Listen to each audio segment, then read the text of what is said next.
Lance Hall here for Let's Discuss with Lance Hall. Happy to welcome Maryann Cotton to the program tonight. How you doing? I'm doing good. Trying to stay safe here in Vegas. I'm It's like trying. crazy times right now. Yeah, So, definitely. What's happening out there? it's like I feel like we just took a step back. It was like there was like a whole process going on, but now it's like they shut down the bars again, and so I don't really know what's going on. You just probably gonna follow the rules. Mm, yeah, it's a little crazy out here. I'm in the Northeast. I'm up in Vermont. We've got this tropical storm blowing through right now. So little wind, Yeah, little I heard rain. that. So I had some interviews earlier that had to be rescheduled because of this whole storm thing. There was like no electricity or whatever it was. Right. So That's yeah. that's what I'm hoping. We stay powered up for this. Speaking of powered up, new album Hallelujah. Now, is the album out now or is it coming out? I saw where the release date was like July 3rd, but then I went to Amazon and it said it wasn't come out until like this weekend. Am I not Oh, I did. getting Well, I something don't. right? It should be out. It's out on all online platforms, Okay. and from what I know, it should be out physical as well. Okay. I have it right in front of me, so I guess I'm maybe just lucky. So Hallelujah out now on El Puerto Records. This is your fourth studio album, 8 tracks, about 35 minutes. I played it last night. Great album. I love it. Thank you. And this is your sort of a reformation of the original band to do this album. Yes. Tell us So how that came about. so we did a tour, actually a first tour in America years ago, and we didn't really have any expectations because we'd never been here before as a band. We've never been touring over here. So we came over here and people went crazy. There was like people stopped us at gas station, restaurant, took pictures, was everywhere, and it was really overwhelming. Mm. So what happened on that tour was just we didn't have to worry about the music first all because we always well prepared and rehearsed. So that was the last thing we would ever worried about. So we quickly fell into that whole thing with like women and parties and all that. And without knowing it, it killed the band because we forgot the whole uh, bandship, being friends and all that. So Mm. the ego kind of took over, and we didn't end in a good way. We were just the last days. I remember being in Hollywood, partying all the time. People were just drained, and we were just looking forward to end this tour. So we didn't end in a good way. We we split and we didn't talk for a few years. Mm. So, but show must go on. So I got a new lineup, and we start touring in Europe and America again. And I dealt with a lot of stuff in my private life. I was going through a lot of personal things, and the band, the new lineup, didn't. There was not the same passion. Sometimes when you change, when you make changes in a band, a lineup, you lose the sound first of all, Mm. and it's just like it's crazy how much one person can do. Sometimes. Mm-hmm. So we had this new lineup, and it didn't work out. There was not the same passion, and on the top of what I was dealing with in my private life, we're dealing with. We had a heart attack in the band. It was like drug problems, and it all just came down on me at the same time. So I ended up taking a break after that tour, and I decided that this can't go on because now we're losing the sound and it's not the same anymore. So I guess just have to be man enough and just respect my own band and ended up calling my old drummer and saying, hey, we have a new tour coming up and we have a new album and it's not the same anymore without the original lineup. If you're interested, I'm up for like getting back together just to start like just meet up and see what it feels like. Mm-hmm. And so we did after 3 years. And for some reason, it just clicked. All the ego and all the drama, all that was gone. It was just like It's like we've grown a little bit, you know. Mm-hmm. Because you don't realize when you're in it, because it's so overwhelming, everything. But when you get time to swallow it, you look back and it's like, that was just stupid, you know. Mm-hmm. So we got back together. It felt great, and we started touring. And when we got off touring, we recorded this album, and here we are. It's better than ever.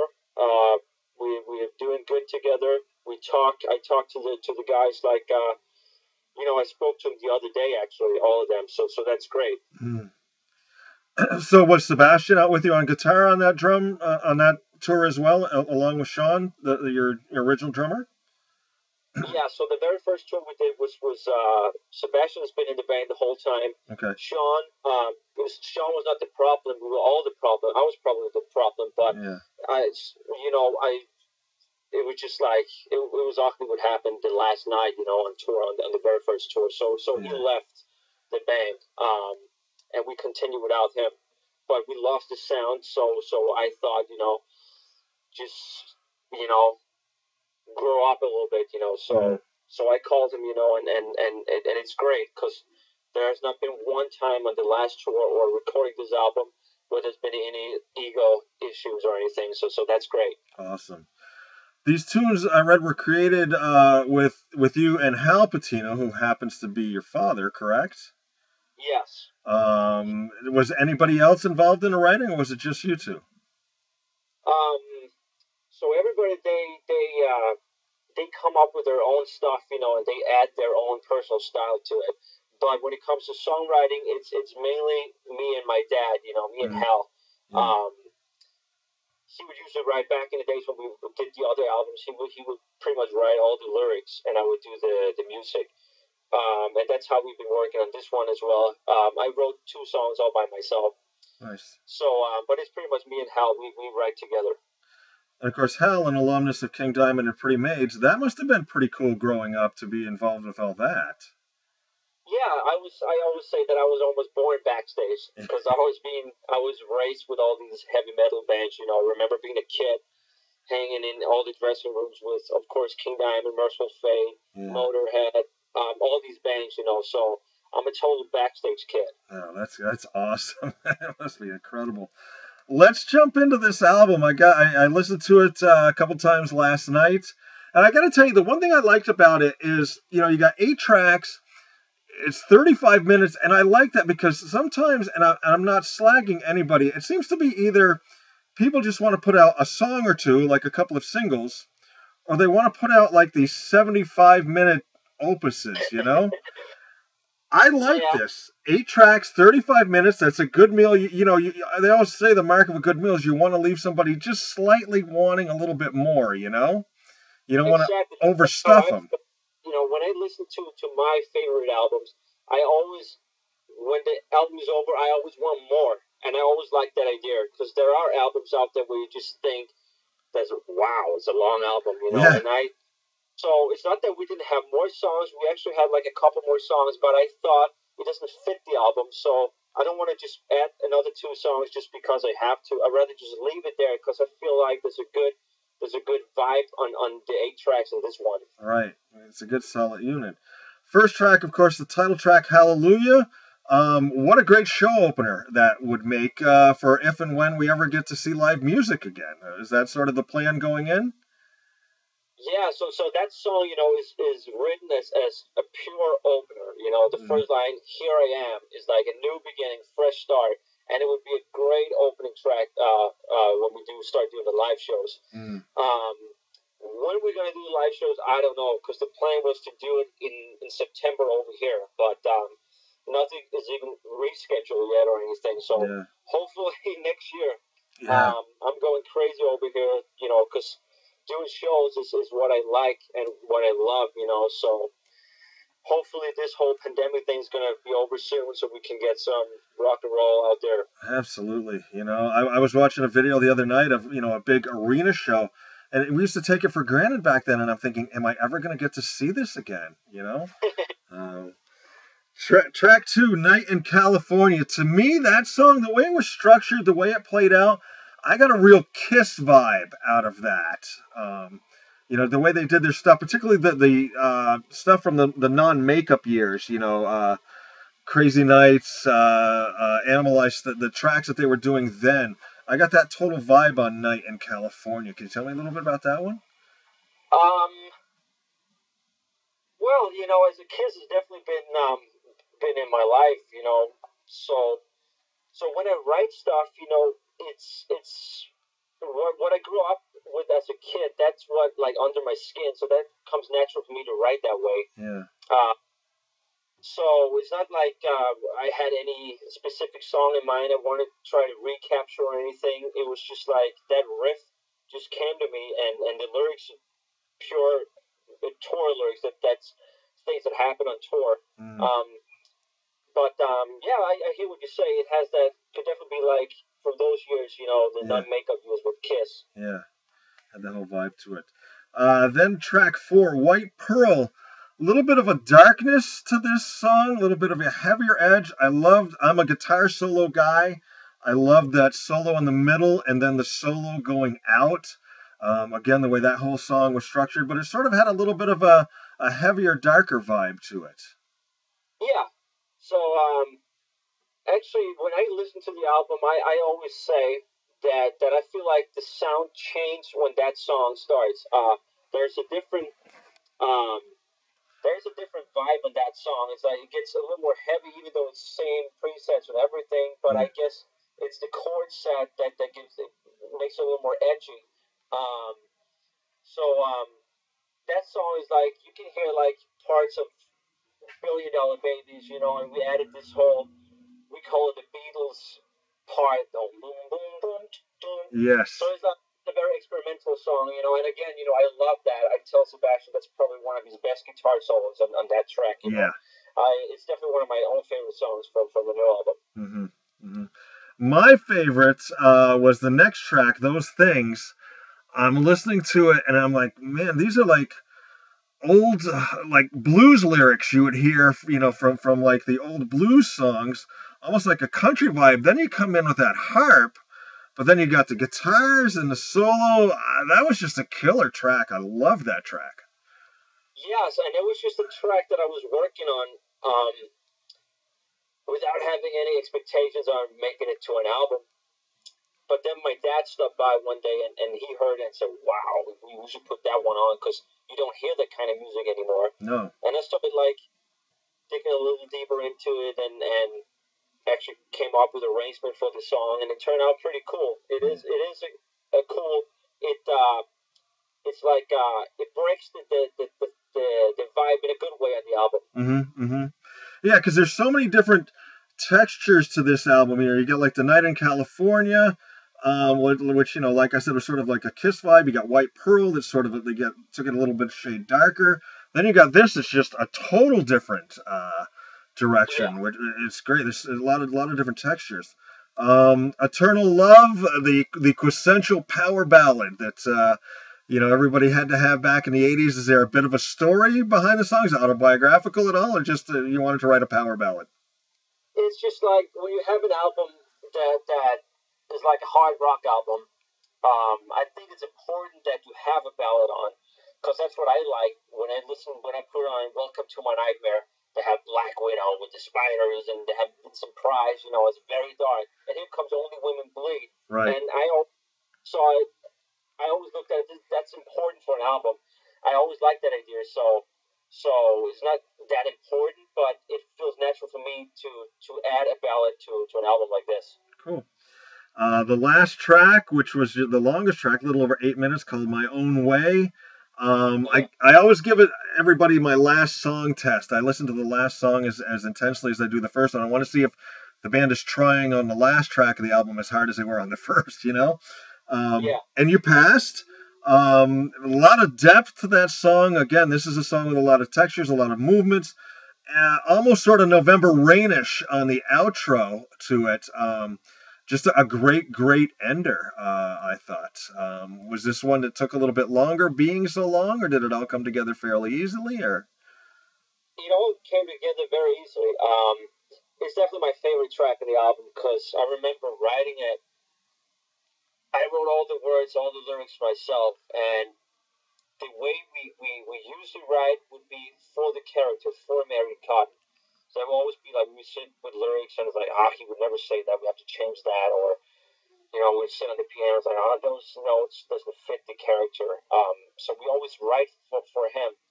On this song, everything that I sing is things that I have been going through in my own life, and I really liked the lyrics until I finished them. I went through the whole lyric, and I started thinking, maybe it's too close to me. Maybe it's not Maryann Cotton at all. So I didn't really know it was good or bad until I realized that everything I'm talking about, everything I'm singing, was because of Maryann Cotton. Everything that I went through was because of him, was trying to live up to this image. So that just made way more sense to me, and make me like the song even more now. Nice. That's... Yeah, and then it has all the moods, we have the whole orchestra thing, and like tip of the hat to Guns with that whole ending thing, So I really like that song. It's a great song. Yeah, really great tune. Like I said, the album overall was great. Loved it. It was sort of like a trip back to my youth. I'm old enough to remember, playing those old Alice Cooper albums and Kiss Destroyer and some of that stuff. It was and those albums back then, like I said, you had 8, 9 songs. They were 35, 40 minutes tops, and it was just a trip back in time for me, which was really, really cool. Great stuff. Take you back in time just briefly here. You're on the sort of the Danish version of like Star Search when you were young. Yeah. Did Green Day, Boulevard of Broken Dreams, and then My Way by Sex Pistols. It got you second place. I was curious, who got first? What did they do to get first over the Sex Pistols tune? Do you even remember? Well, it's.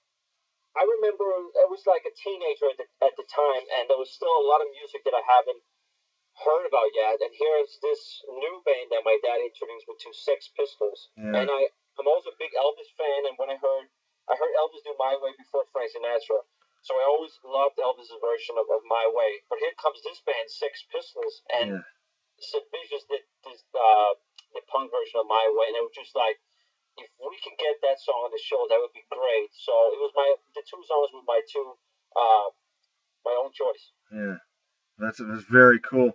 I was just curious. Did you remember that you came in second? The person that came in first, was it another rock act or was it a pop act, or do you remember? No, that was like that was not rock. That was like a ballad song or whatever. That's many years ago, but that was the winner. She was a girl, and I remember she got 20 points, and I got 19. Oh, wow!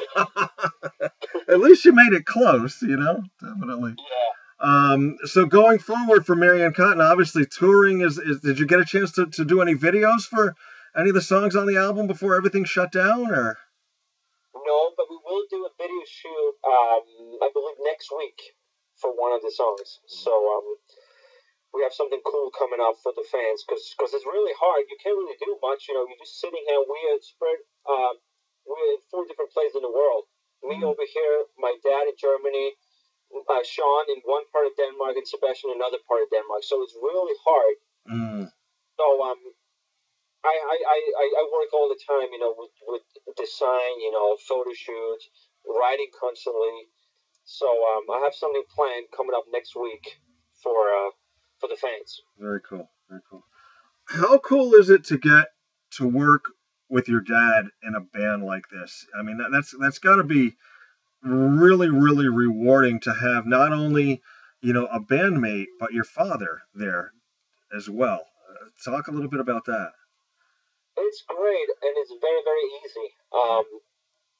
It's like if we go watch a game, what's a soccer game or whatever, it's just father and son.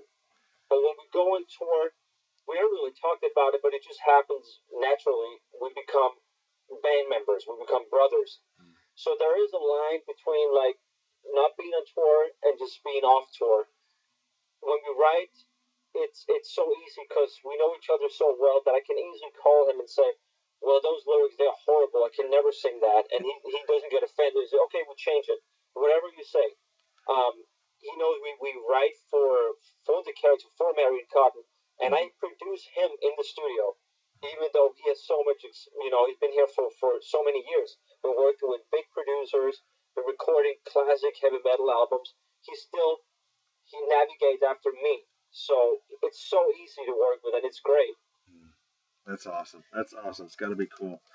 Talking with Maryann Cotton here for Let's Discuss with Lance Hall, their new album Hallelujah came out July 3rd on El Puerto. I always like to wind up my interviews with some fun questions. I'm hoping these are questions maybe you've never even been asked before. Sound good? Oh yeah. All right. Favorite toy growing up as a child? That was like the classic Action Man, and then it switched to Power Rangers. All right. Would you rather have the power to be invisible or to read minds? Invisible. All right. Favorite smell? I can't say that. Okay. Women. Okay, that's a good one. I've never gotten that one. That was very good. What's something outside of music that you're good at? Are you like a good carpenter or a good auto mechanic or something that you're good at outside of music? I was a very good soccer player when I was younger. My dad was a good soccer player. My brother played at a very high level. So that was all. I had a lot of soccer heroes in Europe, and I watched soccer all the time. Trying to get into the whole Vegas team there, but they're not doing that good. But I'm a big soccer fan, and I played for many years. Very cool. If you could get a Maryann Cotton song placed in a TV show, what TV show would you like to see it put in?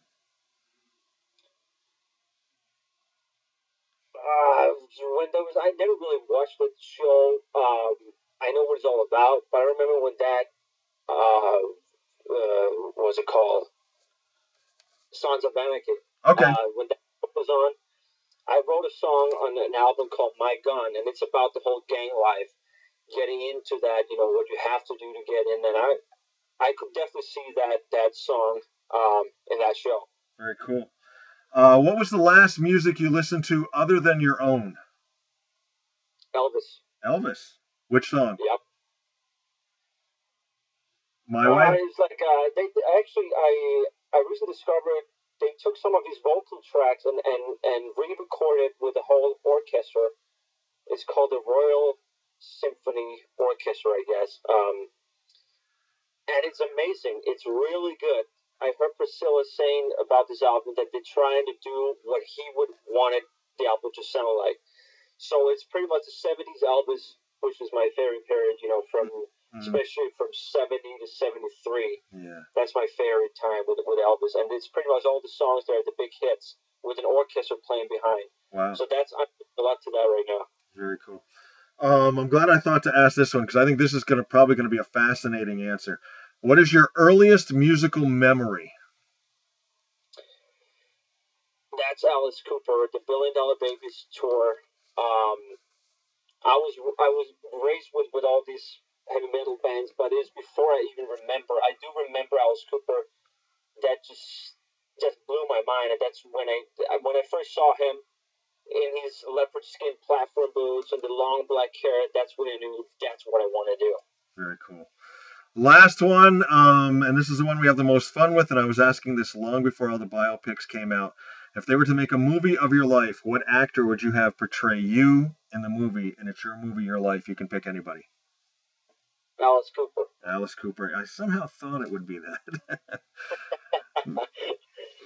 Maryann Cotton here with Let's Discuss with Lance Hall. Once again, the new album Hallelujah is out now on El Puerto Records, 8 tracks. It's an excellent, excellent album, top to bottom, and you can get it at all the media outlets possible, so go ahead out and order it. It's really, really good, and we hope things get back to normal at some time soon, and you guys get to go out and play live shows, and guys like me get to go out and see live shows, and, we all get back to doing what we do.